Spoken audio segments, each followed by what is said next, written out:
Hello to all nations, tribes, peoples, and tongues.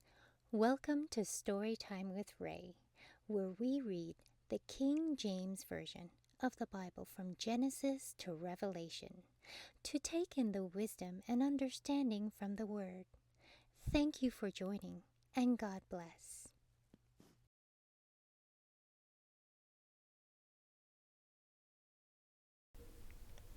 Acts chapter 25. Now when Festus was come into the province after 3 days, he ascended from Caesarea to Jerusalem. Then the high priest and the chief of the Jews informed him against Paul, and besought him, and desired favor against him, that he would send for him to Jerusalem, laying wait in the way to kill him. But Festus answered that Paul should be kept at Caesarea, and that he himself would depart shortly thither. Let them therefore, said he, which among you are able, go down with me, and accuse this man, if there be any wickedness in him.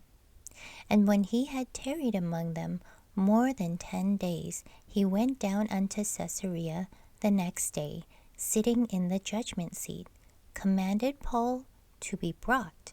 And when he was come, the Jews which came down from Jerusalem stood round about, and laid many and grievous complaints against Paul, which they could not prove.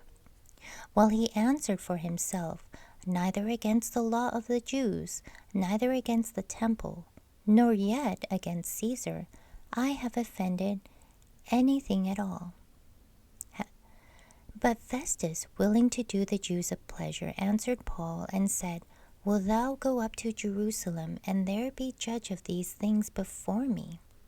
Then said Paul, I stand at Caesar's judgment seat, where I ought to be judged. To the Jews have I done no wrong, as thou very well knowest.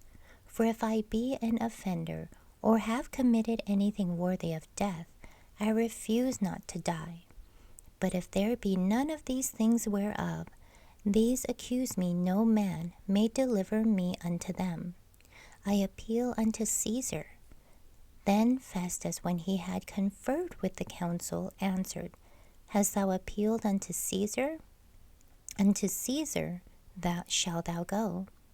After certain days, King Agryppa and Bernice came unto Cesar to salute Festus. And when they had been there many days, Festus cleared Paul's cause unto the king, saying, There is a certain man left in bonds by Felix, about whom, when I was at Jerusalem, the chief priests and the elders of the Jews informed me, desiring to have judgment against him. To whom I answered, It is not the manner of the Romans to deliver any man to die. Before that, he which is accused have the accusers face to face, and have license to answer for himself concerning the crime laid against him.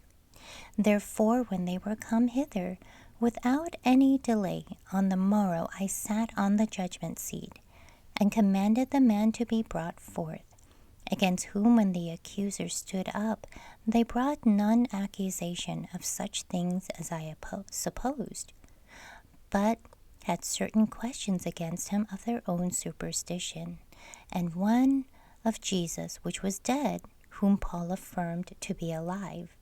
And because I doubted of such manner of questions, I asked him whether he would go to Jerusalem and there be judged of these matters.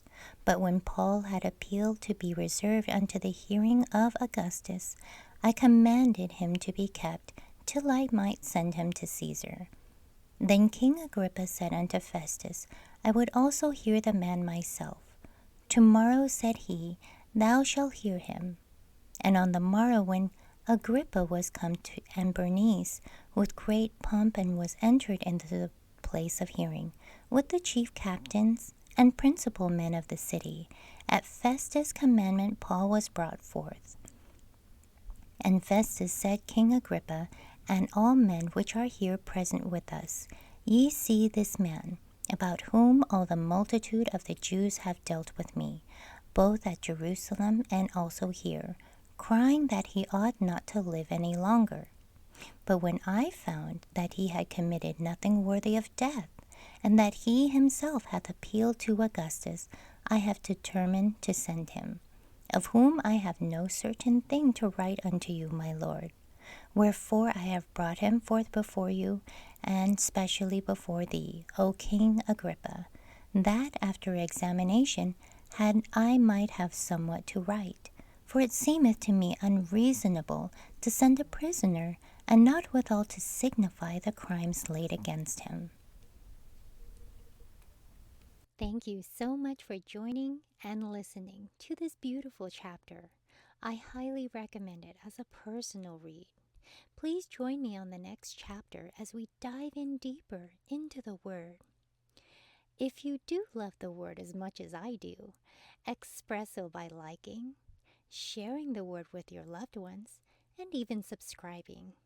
And may the Lord bless you each and every day.